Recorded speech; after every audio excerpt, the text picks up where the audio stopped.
Kahulugan at kahalagahan ng economics. Sa unang bahagi ng ating video ay ating nalaman ang kahulugan ng economics. Ngayon naman ay ating pagtutuunan ng pansin ang mga kahalagahan kung bakit natin kailangan pag-aralan ang economics. Mahalagang malaman na ang economics ay hindi lamang tungkol sa paggamit ng limitadong yaman upang mabuhay. Ito rin ay natutungkol sa paggawa ng isang matalinong pagpili o pagbuo ng isang matalinong desisyon. Bata o matanda, lalaki man o babae, may trabaho o wala, lahat tayo ay gumagawa ng desisyon araw-araw. Paano nga ba makagawa o makabuo ng isang matalinong desisyon? Upang makabuo ng isang matalinong desisyon, kailangan mo munang malaman kung ano-ano ang iyong mga maaaring pagpilian o choices. Sa economics, ito ang tinatawag nating trade-off, ang pagpili o pagsasakripisyo ng isang bagay kapalit ng isa pang bagay. Matapos mong makapili, mahalagang isaalang-alang din ang mga bagay na hindi mo pinili.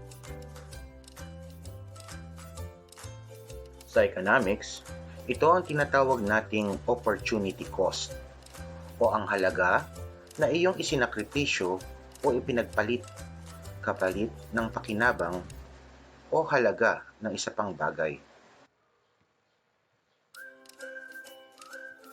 Upang lalo nating maintindihan ang konsepto ng trade-off at opportunity cost, magbigay tayo ng ilang halimbawa o sitwasyon. Alas 9 na ng gabi at oras na ng iyong pagtulog. Ngunit naalala mo na ikaw ay may assignment pa pala na hindi nagagawa at kailangan nang ipasa kinabukasan. Ano ang iyong gagawin? Ang matulog o ang gumawa ng assignment? Ito ang iyong trade-off. Kung pipiliin mo ang matulog at magpahinga, ang magiging opportunity cost mo ay wala kang assignment na ipapasa bukas.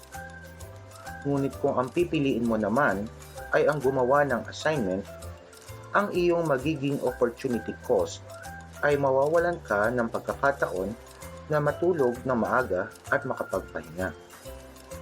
Tandaan na hindi ka pwedeng matulog habang gumagawa ng assignment at hindi ka naman pwedeng gumawa ng assignment habang natutulog. Ano ang iyong handang isakripisyo? Pangalawang halimbawa, ikaw ay nasa kantin upang kumain ng snacks. Mayroon kang 40 pesos. Ano ang iyong kakainin? Ang menu ang magsisilbing trade-off o mga maaaring pagpiliang kainin. Kung pipiliin mong bumili ng tubig at pasta sa halagang 40 pesos, hindi ka makakabili ng burger, sandwich, soft drinks. Ito ang iyong opportunity cost o pakinabang na hindi mo makukuha. Maaari rin namang bumili ka ng soft drinks at sandwich sa halagang 40 pesos, ngunit mawawalan ka naman ng kakayahang bumili ng burger, pasta at tubig.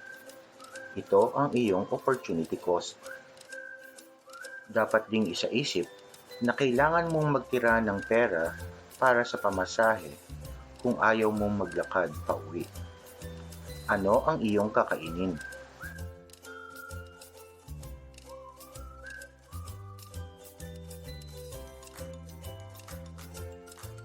Para sa ikatlo at huling halimbawa, kung ikaw ang mapipiling pinuno ng inyong bansa, ano ang mga maaari mong gawin upang mapaunlad ang inyong ekonomiya?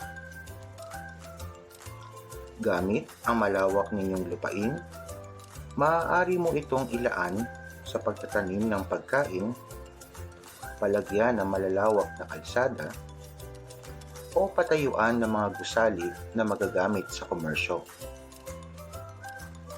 Ito ang ilan sa iyong mga trade-off o maaaring pagpilian. Kung pipiliin mo na ito ay pataniman ng pagkain para sa mga mamamayan, dapat isaalang-alang na mawawala ang pakinabang nito upang mapalagyan ng kalsada at gusali. Ito ang magsisilbing opportunity cost ng iyong desisyong gagawin. Dapat laging isaalang-alang o isaisip na sa bawat pagpili ng isang pakinabang ay mayroon ding ibang pakinabang na mawawala. Kaya't laging isaisip ang mga mahalagang konsepto ng economics na ating natutunan ngayon, gaya ng trade-off at opportunity cost, sa paggawa ng mga desisyon para sa pang-araw-araw nating pamumuhay.